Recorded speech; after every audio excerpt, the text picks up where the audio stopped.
hatinya iri, itu berpengaruh pada matanya. Kalau dia lihat sesuatu, dia lihat misalnya ibu punya kelebihan paras wajah, atau ibu punya anak yang lucu, ibu punya rumah yang bagus, kendaraan yang bagus, pekerjaan bagus, rumah tangga harmonis. Itu kalau dia iri, dia mengatakan, oh anak kamu lucu sekali ya. Biasa anak itu sakit ya. Kecuali kita ikuti dengan pujian kepada Allah. Masya Allah, tabarakallah ya. Orang bilang rumah kamu bagus ya, oh Masya Allah, tabarakallah. Gitu ya. Anak kamu lucu ya, pekerjaan kamu bagus, hidup kamu romantis ya, harmonis. Alhamdulillah, Masya Allah. Kita selalu bilang begitu ya.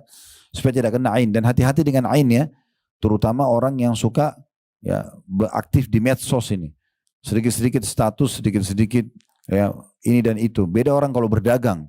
Tapi kalau semua aktivitas dia, apalagi keromantisan rumah tangganya, apalagi lucunya anaknya, ini bahaya sekali. Ain sangat dekat dengan orang seperti ini. Dan kata Nabi SAW, hati-hati dengan ain. Hadis sahih. Hati-hati dengan ain, karena dia bisa membuat manusia masuk ke dalam kuburan dan unta masuk ke kuali. Dia menyebabkan kematian. Dan kata Nabi SAW, mayoritas umatku meninggal karena ain. Mayoritas umatku kebanyakan meninggal karena orang tidak tahu. Di Saudi itu mereka karena khawatirnya dengan ain, biasa kalau di depan rumahnya sering ada kaligrafi Masya Allah, tabarakallah gitu kan. Di mobil mereka juga ada stiker Masya Allah, supaya orang terbiasa baca itu. Nah kalau kita mungkin tidak begitu tidak masalah ya. Tetapi paling tidak kalau ada orang puji, ibu sudah tahu. Oh ibu selalu bilang Masya Allah. Bahkan untuk diri kita sendiri. Ibu lagi di depan cermin. Oh Masya Allah, ciptaan Allah kita begitu. Atau lihat suami, atau lihat anak. Atau dapat apalah. Makanan enak, minuman enak. Saya ada cuplikan di handphone tentang bahayanya ain. Cukup banyak sekali ya, yang apa namanya, yang terjadi. Ada orang di Saudi itu lagi dihidangkan teh sama temannya. Dia bilang, oh tanganmu hebat sekali buat teh. Tiba-tiba pecah gelasnya. Karena dia ain memang sudah terbiasa, hatinya iri, matanya jadi panas gitu ya.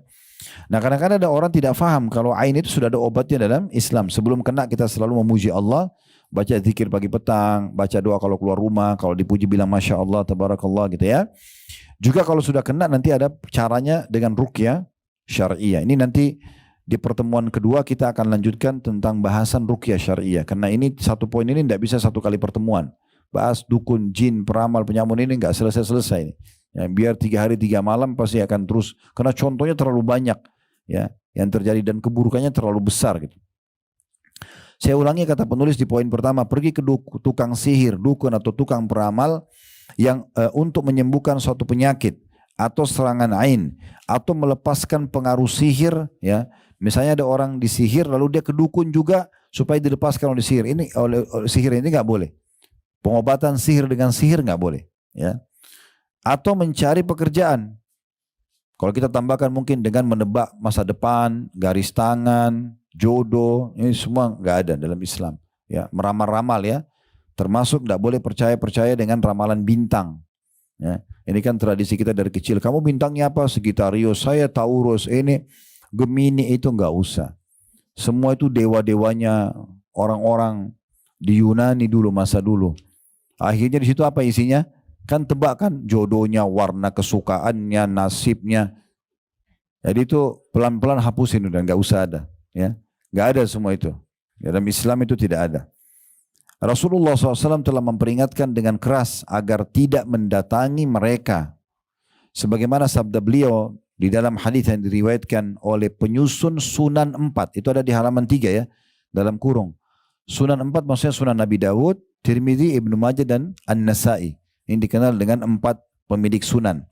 Man ata'arrafan fasa'alahu an syai'in lam tuqbal lahu salatun arba'ina yauman. Barang siapa mendatangi seorang peramal lalu bertanya kepadanya tentang suatu hal, maka tidak akan diterima suatu salat pun baginya selama 40 hari. Ya, ini maksudnya 40 hari yang sudah berlalu ya. Jadi ibu sudah salat 40 hari, salat subuh, duhur, asar, maghrib, isya. Ya. Berikut salat sunnahnya semua. Hari ke-50 ibu ke dukun. Cuma bilang coba tebak tangan saya. Mungkin temannya ibu yang pergi, ibu ikut-ikutan. Saya nggak percaya kok, tapi cuma tanya. Nggak percaya cuma tanya ini sudah cukup 40 hari hilang. Ini luar biasa nih, 40 hari sholat bukan main-main. Satu sholat aja hilang kita sudah rugi, apalagi 40 hari kali 5 kali sholat sehari. Belum sholat sunnahnya. Gitu kan. Kalau sampai mempercayai mereka, Percaya ya, tadi kan belum percaya cuma nanya-nanya, coba-coba. Kalau sudah percaya apa yang dia sampaikan, supaya suaminya sayang, cinta, supaya usahanya lari, supaya cantik dan segala macam, percaya ini bisa kufur. Itu disebutkan di halaman 4, dalil kedua diangkat oleh penulis, bahkan mempercayai mereka merupakan suatu kekafiran. Sebagaimana Rasulullah SAW bersabda, man ata kahinan fasaddaqahu bima yakul, faqad kafara bima unzila ala Muhammadin sallallahu alaihi wasallam. Barang siapa yang mendatangi seorang peramal, lalu dia membenarkan apa yang dikatakannya, maka dia telah kafir terhadap apa yang diturunkan kepada Muhammad sallallahu alaihi wasallam. Dia telah kufur. Oh, dia percaya, dia harus taubatnya, memperbaharui syahadatnya. Dia memperbaharui syahadatnya. Jadi nggak boleh main-main ini. Oleh karena itu nggak boleh coba-coba kenal mereka. Nggak usah coba-coba datang. Nggak usah coba-coba lihat cuplikannya, nggak perlu. Dan luar biasa di Indonesia ini ada dukun-dukun itu berpenampilan seperti ustadz. Ya. Karena kita mayoritas muslim, mereka juga pakai pakaian-pakaian yang seakan-akan dia itu orang-orang agamis, padahal sebenarnya arahnya juga ke dukun. Ya, itu. Tahu hal yang gaib. Ya. Tidak ada, Nabi SAW pun tidak tahu yang gaib. Sahabat tidak tahu yang gaib. Nabi itu kalau ditanya tentang sebuah hukum, ibu-ibu sekalian, kalau beliau tidak tahu, beliau diam. Tunggu wahyu datang baru beliau sampaikan. Beliau kadang-kadang bilang, siapa yang bertanya tadi? Oh si fulan. Baru Nabi sampaikan kepada beliau. Ada orang banyak mengaku tahu yang gaib. Tahu nasibnya orang, tahu masa depannya. Ibu kalau ke dukun, ya, naudzubillah, mudah-mudahan tidak ya.